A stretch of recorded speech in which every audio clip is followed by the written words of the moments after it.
This happened when I was really young. I'm talking second or third grade. It's hard for me to remember things clearly from that long ago, but this memory stands out for reasons you'll soon understand. It was a school day, and it had been raining cats and dogs all day. After picking me up from school, my parents left the house for some upscale events. I can't remember if it was a fundraiser or a dinner party or something else entirely. Either way, they were supposed to come back home that night, but while they were gone, the storm picked up like crazy, and it became unsafe to drive long distances. So instead of driving back home, they reluctantly decided to spend the night at one of their friends' houses who lived much closer to where the event was. I remember them calling me on the house phone and repeatedly apologizing for leaving me there by myself, even though I insisted that I wasn't even hungry and I'd be fine. My mom gave me a list of things to do before bed. Lock all the doors and windows, keep at least one house light on, make sure all the blinds were closed, typical stuff. At the time, I didn't understand why they were making such a big deal about everything. I wasn't quite old enough to realize how important it was to not leave kids my age home alone. In fact, I was actually kind of excited to have the place to myself. It meant unlimited candy and no bedtime. I obviously didn't have a TV or any kind of screen in my room, so I stayed downstairs in the living room watching TV on the couch. I told myself I'd do all that stuff my mom had requested right before going to sleep, since I was planning on staying up all night anyway. But at some point later in the night, the sugar crash got to me and I accidentally fell asleep. No surprise there. I don't remember exactly what time I ended up waking up, but it was late enough for the TV to have gone into sleep mode, so 3 hours minimum. I distinctly remember being much colder when I woke up. Nothing too out of the ordinary. I mean, temperatures drop at night, but the difference was significant enough for me to instantly make the connection, even at that young age. I thought about just curling back up and going back to sleep, but then I remembered the list my mom had given me. Even at that age, I knew she'd find out if I didn't do it, and I really didn't want to get in trouble after she trusted me to stay home alone. So I forced myself off the couch and went to check the windows and doors. I went around and did everything she asked. Locked the front and back doors, closed all the blinds, checked the windows, even the light.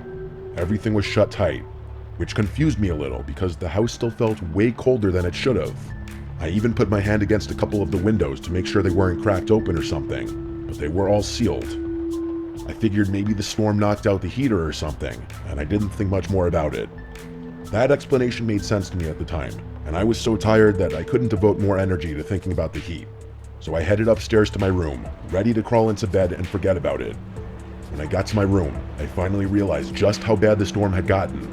Our living room is tucked into the center of the house, so I hadn't really been able to appreciate the storm from down there. My childhood bedroom has a big external window though, so I could hear everything.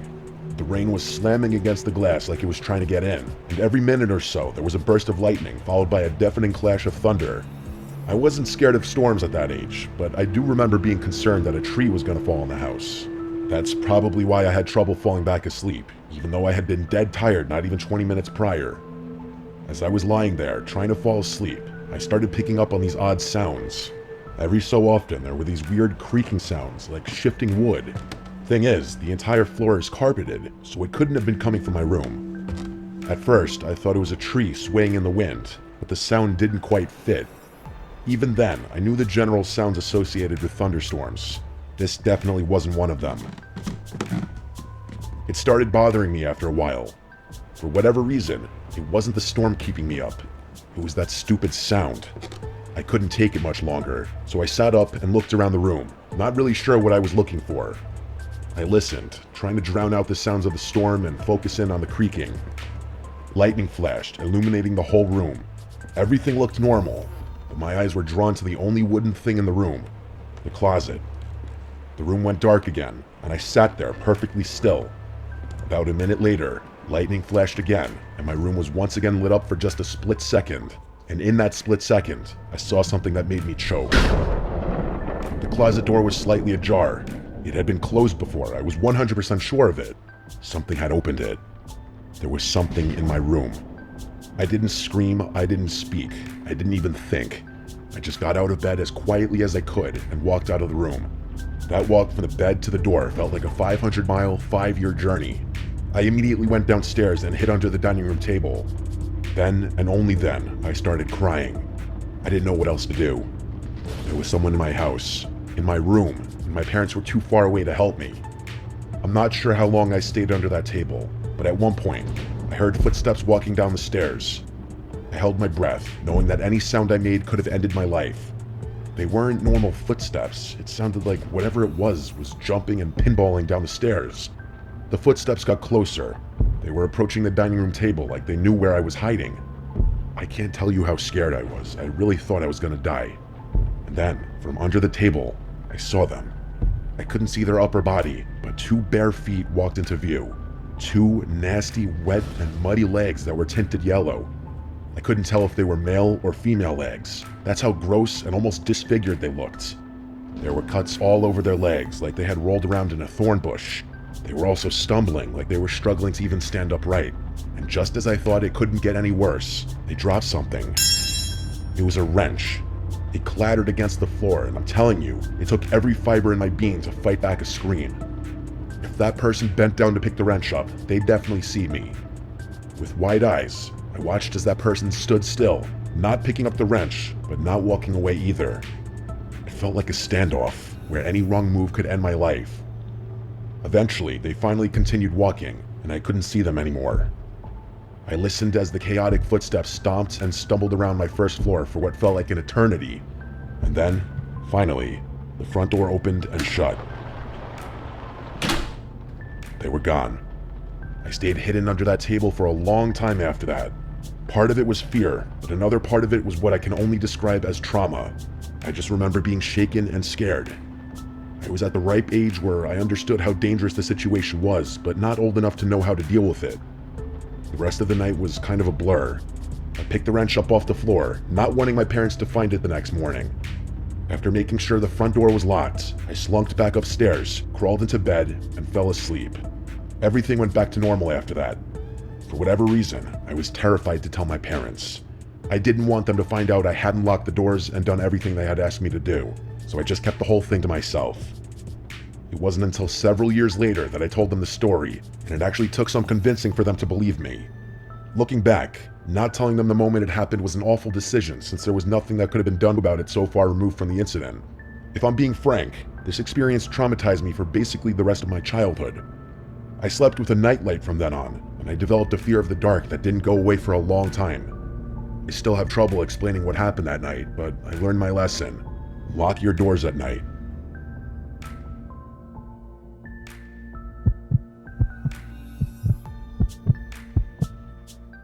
This happened over the course of 3 or 4 years when I was a kid. I can't remember exactly when I got the first one, but I started having this recurring, half-lucid nightmare maybe once every couple of months. From what I can remember, here's how it would go. I'd be lying down in bed, only the view wasn't from my first-person perspective. Instead, I'd be looking down at myself from the ceiling, like I was viewing my own bedroom through a security camera feed. The out-of-body dissociation always freaked me out. I'd try to float or swim towards my body, but I was never able to move beyond swiveling my head to look around the room. I was half lucid, so I knew it was a dream, but that didn't make me any less scared.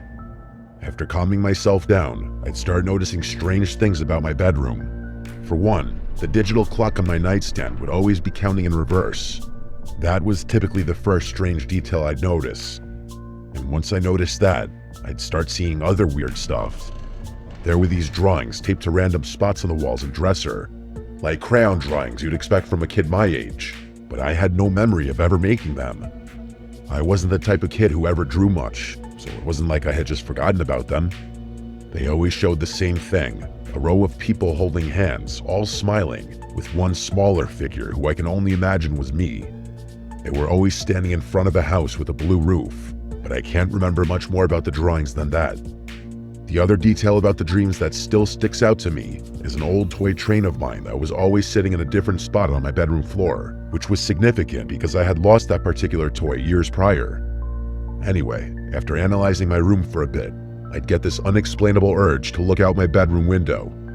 I'd glance over, and as if it were on cue, a man would appear just a few inches from the glass. He had short gray hair and what looked like a cut on his left temple. That's honestly all I can remember about his face. He would watch me sleep for a few seconds, then start clawing at the window like he was trying to open it from the outside. That's usually when I woke up. Sometimes I immediately ran to the window, and sometimes I was too terrified to even move. But I always ended up checking one way or another. I don't know what I thought I'd find. Maybe claw marks or a smudge from where his hand had been. But there was never anything there, or anyone for that matter. After the fourth time it happened, I finally told my parents. My mom told me that recurring dreams weren't that rare, especially at my age, and my dad chimed in to remind me that they were always just one room away if I ever felt scared. I nodded and acted like that helped, but it didn't. Not really. My dad could tell I was still scared, so he took me by the hand and explored the exterior of the house with me. There was no indication that anyone had been there. No footprints, no smudges on the window, nothing. Even so, that didn't calm my nerves as much as you might think. Keep in mind, this was about 1 year in, so I was having this dream roughly once every 3 months. It wasn't happening every night, not even close, but having the exact same dream 4 times definitely means something, which I knew even at that age. But after that 4th dream though, they just stopped. For a while at least. I went nearly 6 months without a single episode, and at some point, I let myself believe it was over. It all just kind of faded into the background, the way childhood fears tend to when life gets more normal. But then it came back. I have no idea what triggered it, but one random night I had the dream again. Everything was exactly the same as I remembered. The clock, the drawings, the train, everything. But there was something different about that dream that was scaring me twice as much as the earlier ones had. I couldn't figure out what it was. Everything was following the exact same chain of events. But then, as I was looking around the room, I realized what it was. My bedroom window was open. As soon as I saw that, I woke up. There was a period of maybe 5 minutes where I couldn't move, complete and utter sleep paralysis. And it wasn't a passive sleep paralysis either. My brain was screaming at me to check the window the entire time, but I couldn't drag myself out of bed no matter how much I tried. On top of that, I felt significantly colder, as if cold air was blowing through my bedroom window, which I was convinced was wide open. Those 5 minutes were unlike any kind of fear I have ever experienced. All I could think about was how that man was moments away from climbing through my window, yet there was nothing I could do about it. When I finally regained control of my limbs, I forced myself over to the window, confirming that it was locked. I couldn't fall back asleep that night. I was too scared. I'm not sure how I was even able to function the following morning. Another couple of months went by, but I wasn't going to be fooled again. Every night before I went to bed, I thought long and hard about the dream in an attempt to brace myself for having it again.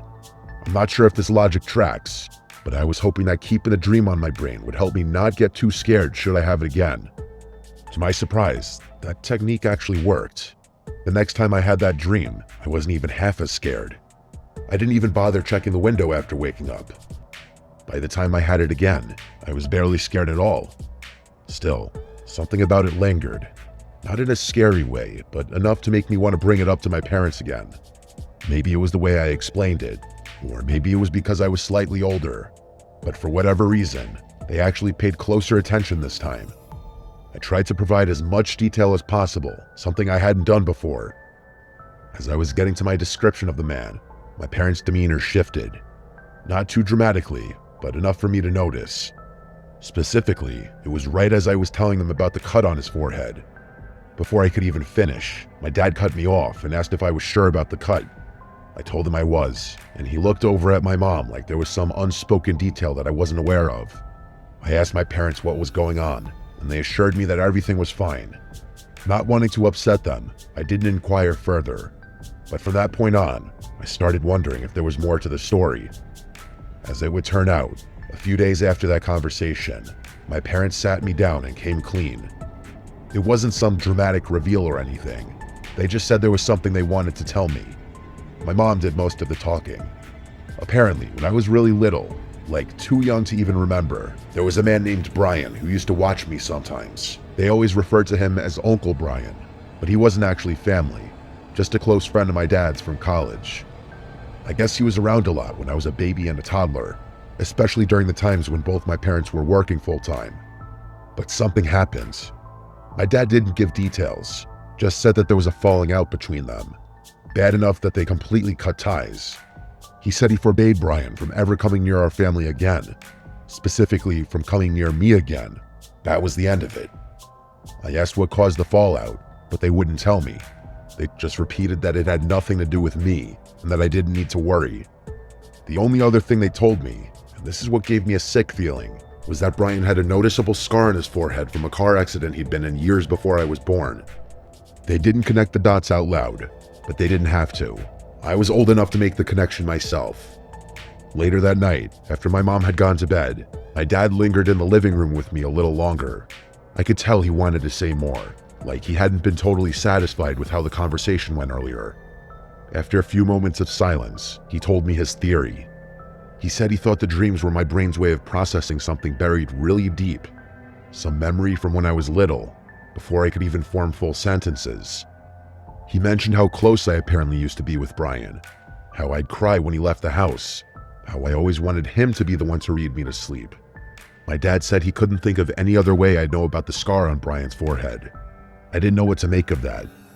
I had no recollection of this Brian person whatsoever. Even now, I still can't recall a single memory with him in it. I had no choice but to move on with my life though, recurring dream or not. Another handful of months passed.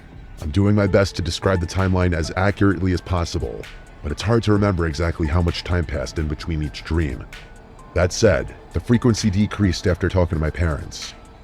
I had the dream only once or maybe twice within the next year, but things took a very dark turn sometime in year 4. One night after waking up from the dream, I glanced over at my window, just out of habit, and this time, I actually saw something move. It was just a flicker, but I was 100% sure something had just moved from right outside my window, and just like that, all the fear I had spent years trying to prevent came rushing back. It was actually worse. I jumped out of bed and screamed for my parents, who took me very seriously. My dad sprinted outside in his bare feet while my mom held me tightly. Eventually, my dad came back and started whispering stuff to my mom. They told me to stay put while they called the police. I listened to them and stayed in their room, although I don't remember ever hearing any sirens or other voices besides theirs that night. My dad insisted everything was fine and that the police were going to take care of things. The next day, he confessed to me that he had seen what he thought were extremely faint footprints underneath my bedroom window. I asked him if he thought it was Brian, and he said that was impossible, since they had moved and Brian didn't know where we lived. My dad promised me that nothing bad was going to happen ever, and he would turn out to be right. I never had that dream again. My parents don't like talking about this incident, and I can see why.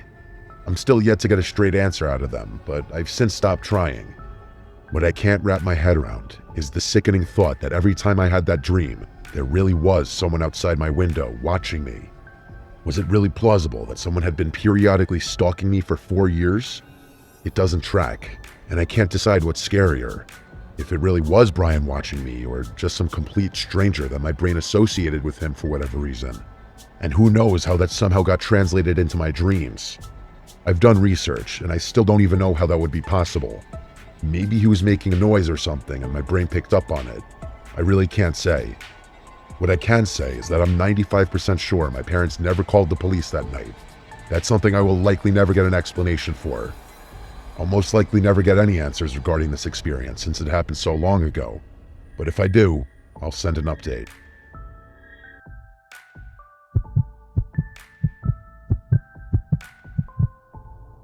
This happened a couple of years ago, right before school ended. It was the last day of 8th grade. It was exactly what you'd expect on the final day of middle school. Excitement and bittersweet goodbyes. Everyone was running around, scribbling signatures and cheesy messages in each other's yearbooks. My middle school was huge, easily over 1,000 students, so to keep things manageable, the teachers collected our yearbooks and passed them around to different classrooms, making sure everyone who wanted to got a chance to sign. I'm sure you could see how that could create problems. Anyone who wanted to could write whatever they wanted in anyone's yearbook. The teachers tried their best to prevent things from getting out of hand, but I knew a few kids who wrote some mean messages to people they didn't like. At the end of the day, when I got my yearbook back, I flipped through the pages eagerly, reading all the goofy notes from my friends. But as I scanned the pages, something caught my eye. There was a signature below the face of someone I had never seen before.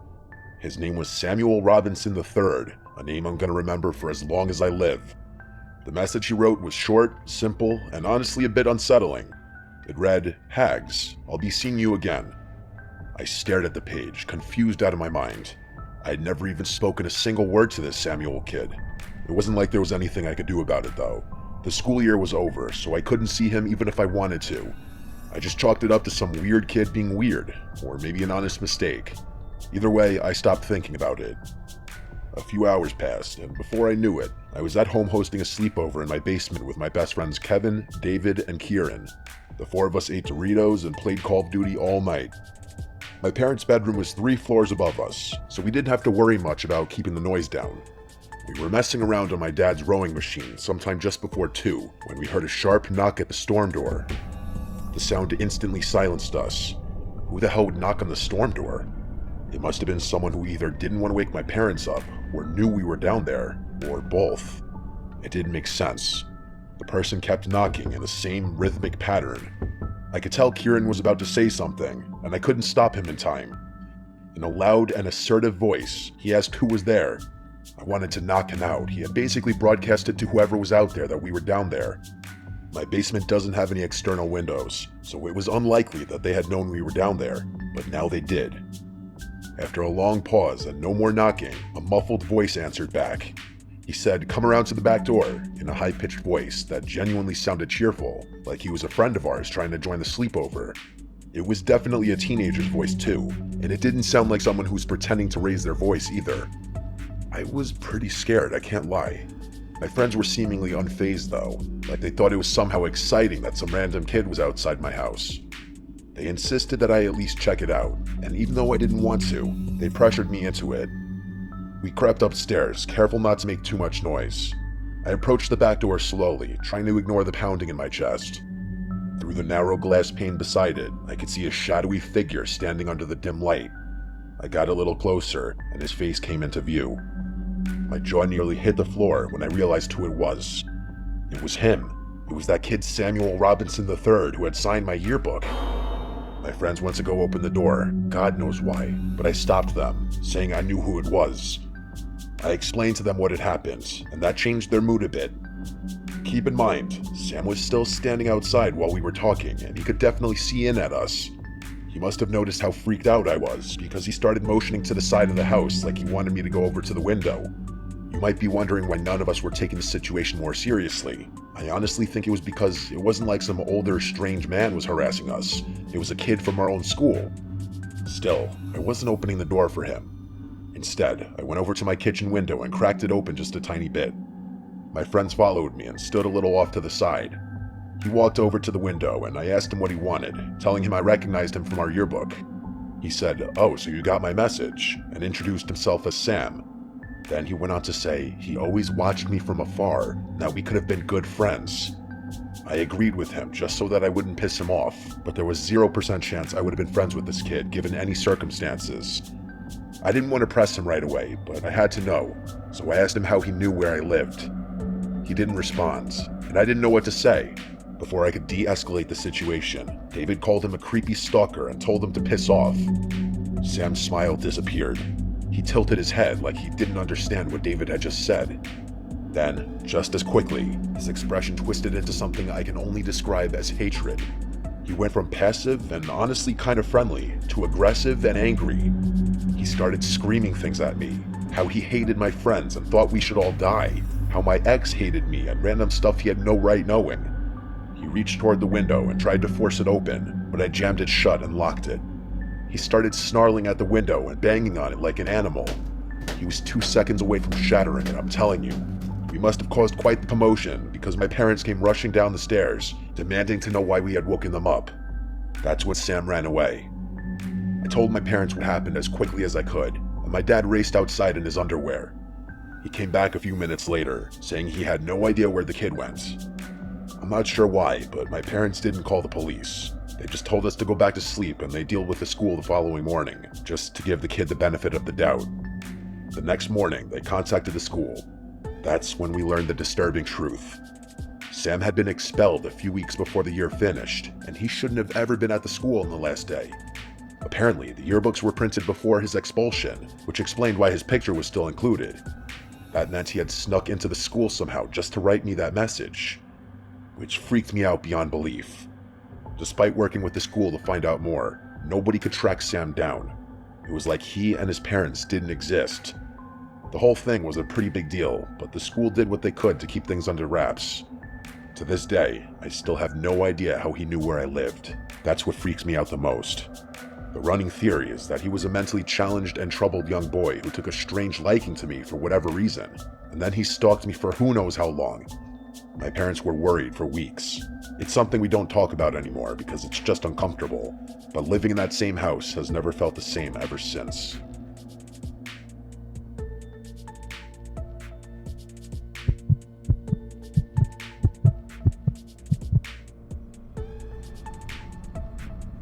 This happened a decent while ago, back when I was 22.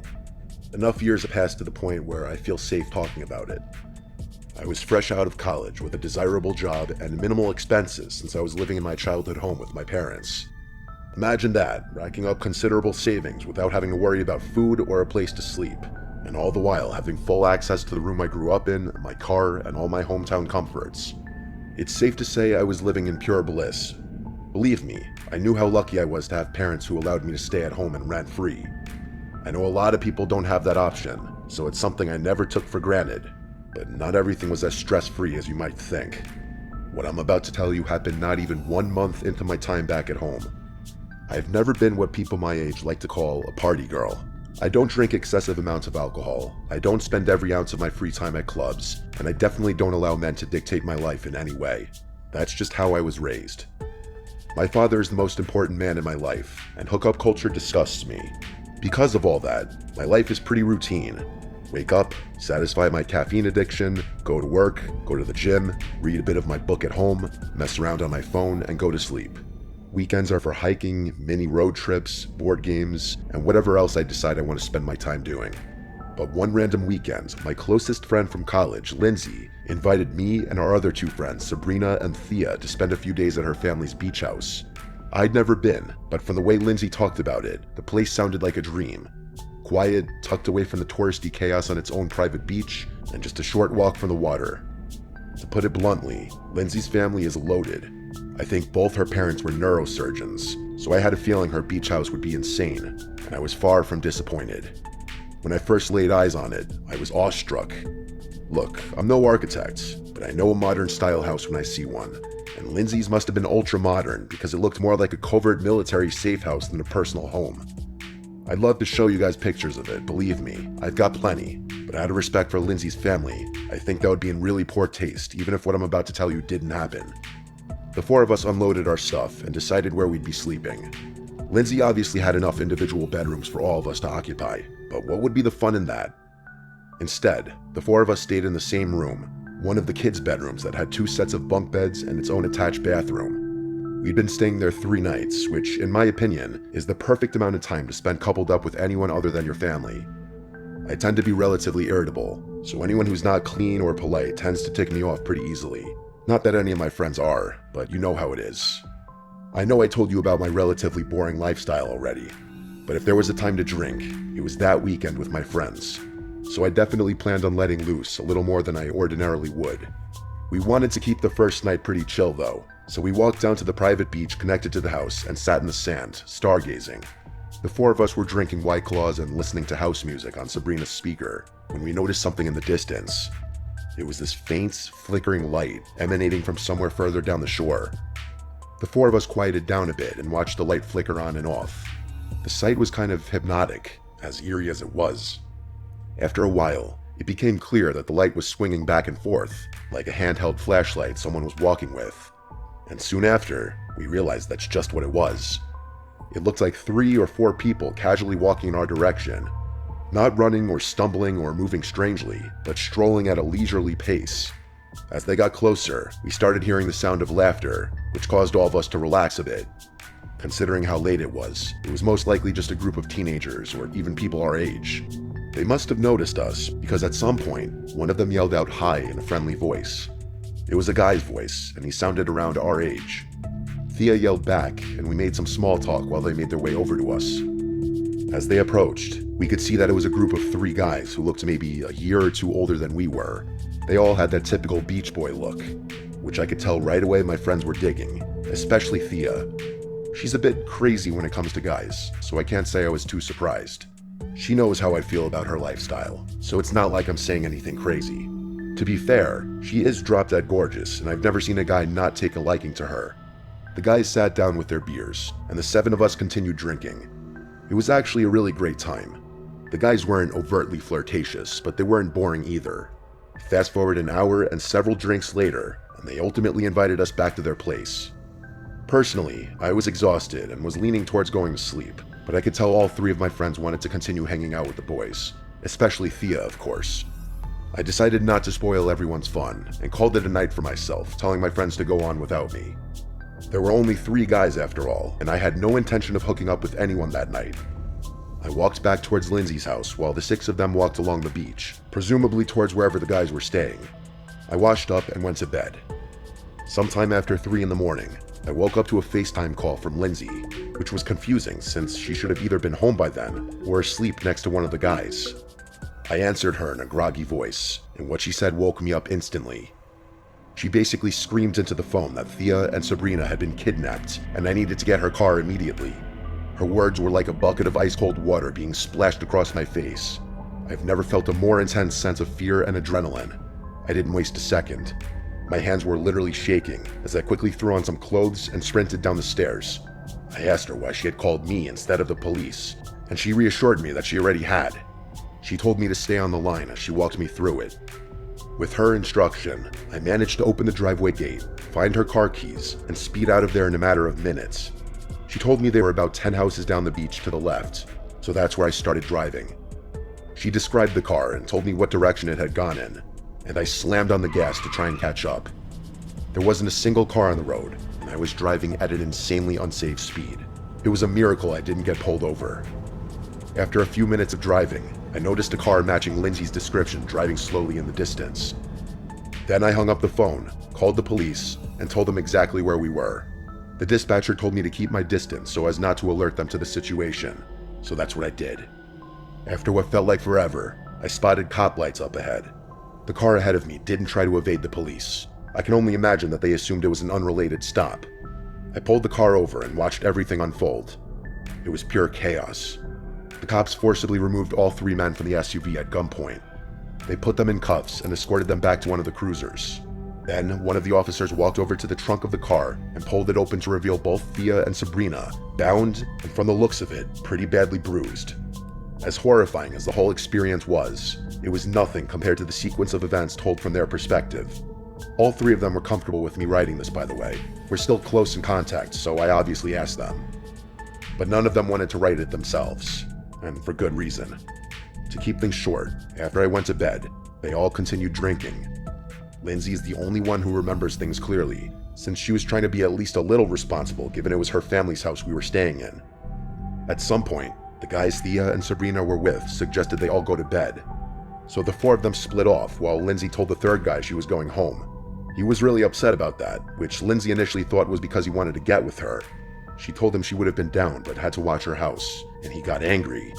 They yelled at each other for a bit, and he ended up telling Lindsay to get the hell out of his house and never come back, which she was more than happy doing.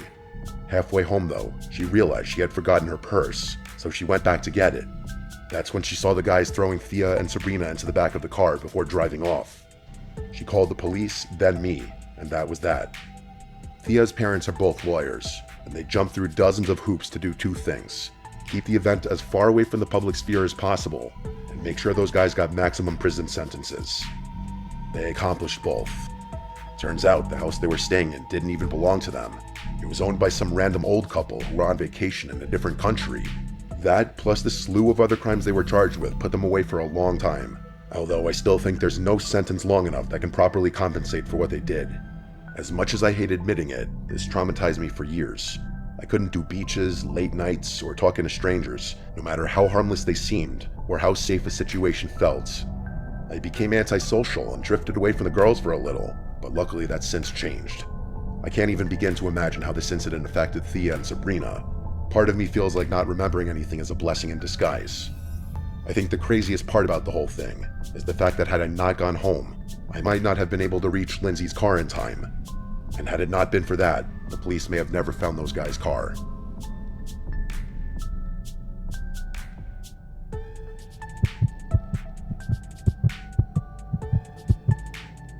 This happened just last year. My buddy Jimmy is pretty involved and well connected within the music community. By music community, I'm more specifically referring to the dance/electronic music scene all along the East Coast, predominantly New Jersey and New York. It's actually pretty impressive what he and his team have been able to accomplish in just 2 years. The general gist is this: their company hosts what they call events at high-profile venues, typically the most well-known club or party space in whatever city they happen to be in. Then they outsource the talent, which, mind you, is typically a very well-known and sometimes borderline famous DJ. I'm not too involved or invested in that scene, so I'm not exactly sure who they've gotten to perform, but I will tell you that there have been some huge names in the mix. But enough context. Jimmy and I go way back. I'm talking 20 plus years. I've basically known him my entire life, and he's been my best friend for damn near most of it. Because of that, he lets me, along with a bunch of our other hometown friends, come to his shows for free and hang out with the talent in the VIP section. It's actually really cool, and something I wish I expressed my gratitude for more often. Jimmy was scheduled to host a huge event the weekend of July 4th on the Jersey Shore. It was going to be their biggest one yet, and all our mutual friends were going. Jimmy invited me to come down early with him, and I obviously obliged. The two of us made the hour-and-a-half drive with our other friend Ryan, and we found ourselves at the venue a good 4 hours before the doors opened. Ryan and I didn't have much to do while Jimmy and his team set up, so we decided to get a bit of a head start on the alcohol consumption. Jimmy and his team were entitled to as much free booze as they desired, compliments of the venue, and Ryan and I definitely took advantage of that. By the time the first DJ started his set, Ryan and I were more than a little buzzed, to put it mildly. It was 4th of July weekend after all, so we felt like our degenerate activities were justified. Fast forward a couple hours, and Ryan and I were completely wasted. I honestly don't remember a time since then when I was that drunk, not even close. Don't get me wrong, Ryan and I are grown men and we can handle our alcohol. Throwing up, making fools of ourselves wasn't the issue though. It was genuinely just the problem of having lower impulse control and worse decision making. But either way, we were having a great time. At least from what I can remember. The event was winding down. It was getting to that point in the night where you either figured out how you were getting home or who you were going home with, or both. Jimmy had rented an Airbnb really close by and promised both Ryan and I a bed, so the first issue wasn't a concern. The second problem though, that was what was on my mind. The two of us danced over to the bar and started talking to some girls we found attractive, and before long, we had figured out who we were going to spend the rest of the night with. Neither of us are Calvin Klein models, but we're both above 6 feet tall. For whatever reason, the vast majority of guys who hang around the Jersey Shore are usually shorter than average, so being tall is an even bigger boost than it usually is. And for whatever reason, that seems to be the main attribute most girls on the Jersey Shore seek out. Not looks, not build, not intelligence, but height. Don't ask me why. The Jerseyan female mind is still something I have yet to comprehend. I'm probably botching their names, but I'm fairly sure the two girls introduced themselves as Gianna and Marcela. Us meeting them coincides with where my ability to recall events precisely becomes a bit hazy, so there may be gaps in the story from here on out. From what I can remember, it was actually Marcela who suggested we all leave together and continue to party elsewhere, which Ryan and I weren't going to argue with. Gianna handed the two of us a drink and insisted that we get on their level before heading out, even though we had both probably consumed the fluid equivalent of her body weight in alcohol already. I know that whole dynamic. Girls getting guys drinks sounds a little unorthodox, and it is. But these girls were clearly wealthy given how they were dressed. After downing the drinks, the four of us started moving towards the venue's exit. The moment we stepped outside, Marcela suggested we go back to her place, which was pretty close by, and also right on the beach. Her saying that actually surprised me a little. I was fully anticipating going back to our Airbnb, considering the guys were usually the ones to host in situations like this. But both girls insisted that Marcela's beach house was definitely nicer than whatever inland Airbnb we found for the night. She had a point, so I didn't argue, and neither did Ryan. We walked along the beach, talking the whole time. The girls seemed really intelligent and knowledgeable based on the conversations we had, and I remember finding it so refreshing to talk about something other than nightlife and whatever other garbage I'm used to talking to girls about for once. Not just girls, drunk people in general. At one point, I actually felt kind of embarrassed for being so drunk because I felt like I couldn't articulate myself well enough and looked like an idiot. That's when I realized I actually was feeling drunker than I had been 15 minutes earlier. But it wasn't a drunk I was used to feeling. I felt like my body was melting under my weight, as if I were going to collapse uncontrollably any second. My legs felt flimsy, almost like cardboard, if that makes any sense. Moving my limbs, mouth, and even my eyes became increasingly more difficult, and there was a moment where my extremities started feeling a little numb. But then, just as quickly as the feeling arose, it passed, back to normal drunkenness, at least for the time being. Just then, we arrived at the beach house. It was insane. I'm probably exaggerating because I was so drunk, but it looked like what I imagined a professional athlete's beach house to look like. We went inside, and after taking our shoes off, found ourselves in what I'm guessing was a living room. I say guessing because the level of opulence in there was just so foreign to anything I'm used to. It was decorative, but somehow minimalistic. Even those descriptions are opposite. There were honest-to-God sculptures on pedestals in there, but it didn't feel cluttered or overly showy, and everything on display seemed to blend right into the walls like they were just extensions of the room. I wish I had the wherewithal to take a picture, but again, my mind was elsewhere. Evidently, so was Ryan's, because not 15 minutes after stepping foot in the house, he and Marcela had disappeared somewhere in that maze of a house, which left me alone with Gianna. She leaned in to kiss me, and that's the last thing I remember before blacking out. Not her kissing me, but leaning in to kiss me. That's where everything cuts off. I don't remember feeling woozy again or drinking more or doing anything else, but there's a huge gap in my memory that spans several hours and will not come back no matter what I try.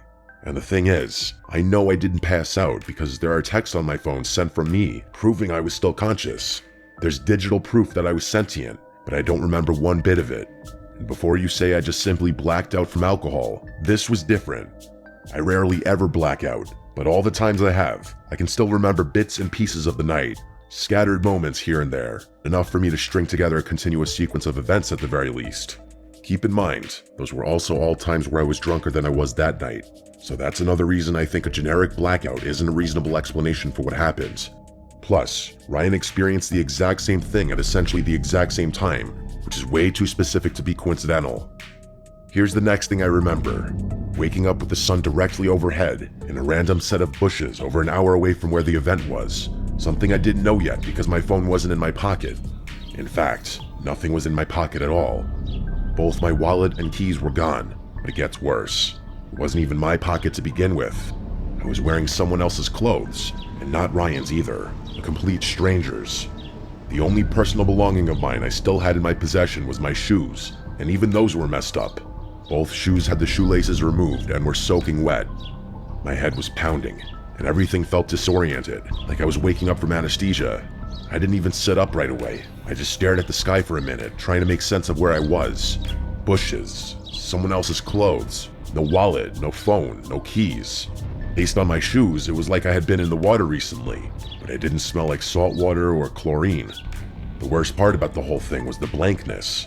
I genuinely couldn't remember anything past Gianna leaving, like I already said. That's when the panic started to creep in. I wasn't just hungover, I was scared. I had no idea how I got there. What if I'd gotten into a fight or crashed a car? What if someone drugged me? I didn't have a single point of reference for the last 10 hours. I stood up and realized there wasn't a single landmark around me. It didn't look like a beach town, which also scared me. The road ahead just curved into more trees, but just across the street, maybe a few hundred feet away, was a 7-Eleven. It was genuinely the only thing in sight, so I headed straight for it. I asked the guy behind the counter if I could use his phone, telling him that mine had been stolen. He stared at me for a second, probably debating whether or not I was trying to scam him, but then he slid it across the counter. The first number that came to my mind was my sister's. It was the only number besides my mom or dad's I still memorized, and there was no way in hell I was calling my parents. My sister picked up right away, and I tried explaining things the best I could. She ended up giving me Ryan's number, which I ended up calling several times, but to no avail. That's when I started wondering if what had happened to me happened to him too. Drugged, robbed, dumped in some random bushes an hour away. I was just about to call the police, when what do you know, Ryan walks into the same 7-Eleven. We just stared at each other for a second before dabbing each other up. He then told me his version of things, and you guessed it, it was the same story, damn near exactly. That sealed it for us. We called the police, making sure to thank the 7-Eleven worker profusely. Fast forward a few minutes, and we're now recounting our story to the police outside the store. To their credit, they took everything we said seriously, at first. But the more we told them, the more their questions started turning. Were we sure we didn't just drink too much? Maybe we wandered off and passed out somewhere. They weren't accusing us outright, but it was clear they weren't entirely convinced something criminal happened. I told them it was unlikely we would have drunkenly wandered into a town an hour away by foot, and I don't think they liked that remark very much. I gave them my sister's number and asked them to call her. She was already tracking my phone through Find My iPhone. To all of our collective surprise, my phone was showing up in the middle of a parking lot a few minutes' drive away. The officers agreed to drive us, and sure enough, both our phones were sitting on the pavement next to each other. While it was great to have my phone back, that only affirmed the police's theory that we had just been drunk. They started saying that we probably hadn't even been robbed, that we had lost our wallets the same way we had lost our phones. We tried convincing the police to check out the house Marcela brought us to, the one she claimed was hers, but they weren't having it. They told us we were probably just too drunk and didn't remember things correctly. One of them even said, "It happens more than you think." Then they gave us their cards and told us to call if we remembered anything else. It was actually shocking how reluctant they were to even connect us to other officers that would be willing to help. They told us to find a ride home since our phones were still charged, and they just left us there. After they left, I went through my phone for the first time, and things got even weirder. There were texts sent from me to a ton of people I knew. Jimmy, my parents, a few coworkers, even some girls I had been talking to. All normal sounding stuff. Stuff I might have said if I'd actually had a calm, coherent night. The texts genuinely sounded like me, but from a continuity standpoint, they didn't make any sense when considered all together. One message to Jimmy thanked him for the event and said we'd crashed at a buddy's place. Once my dad said we were safe and had found a couch to sleep on. There was another to a girl I'd been texting that just said something casual, like I was hanging out at home and thinking about her. None of those texts made any sense, and mostly contradicted each other. I realized I had a ton of missed calls and texts from Jimmy, so I called him. He sounded relieved to hear from me, saying he thought Ryan and I had died or something. He told us to stay put, he'd come pick us up. In the meantime, Ryan and I canceled all our cards, but interestingly, none of them had been used, despite the likely fact that they had been in those girls' possession for several hours. The entire ride home, we talked non-stop about what could have happened. None of it made any sense. Yeah, we had been drugged, that much was clear, but that didn't explain things. First of all, I don't know of any kind of roofie that has those effects, like an induced blackout. Everything I've read just said those drugs make you fall asleep. But again, I was conscious, as the texts confirm. Plus, why go to such lengths just to rob two random guys? Especially if you weren't going to at least even attempt to use their credit cards. Two guys who walked up to you, no less. And in such a risky place too, your own house. Or was it a house they had broken into? Both were equally risky. Jimmy thought we had been targeted, but like I just said, we had been the ones to approach the girls, so we couldn't have been targeted. And all this isn't even mentioning how or why we miraculously found ourselves in a random town an hour away wearing other people's clothing. As crazy as it sounds, both Ryan and I checked ourselves for incisions, thinking maybe some of our organs had been harvested, but there was nothing. Jimmy suggested that maybe they had just given us some exotic drugs, which I guess makes sense, but someone had driven us to that town, and someone other than those girls had switched clothes with us. We never got an answer, but it's not like we just forgot about the whole thing. Ryan and I ended up driving all the way back to the shore just to go looking for that house. We tried our best to retrace our steps, knowing that if we just walked along the boardwalk, we'd eventually find the house, since it was on the beach. And we actually did find it. The two of us walked up the walkway and rang the doorbell. An older man opened the door, asking us what we wanted. I did the talking. Not wanting to reveal too much or potentially incriminate myself, I simply asked him if a girl named Marcela lived here, or if he had a daughter or granddaughter around our age. He gave me a hard no, and I made up some BS story that there was a girl who lied about owning this house, which he actually found pretty funny. And that was that. I would be lying if I said I didn't walk away from that house with a sick, unsettling feeling in my stomach. I can't even describe it as fear, just a sickening discomfort, like something truly awful had happened to me and my friend that night, and I'd never get to the bottom of it. For a long time after that, I was convinced those girls had been involved in something much, much bigger that neither me nor Ryan could even conceive. That maybe they had been planning to kidnap or kill us, and decided not to go through with it at the last second for whatever reason. I know I'll never have an update, but if something else happens, I'll definitely send something.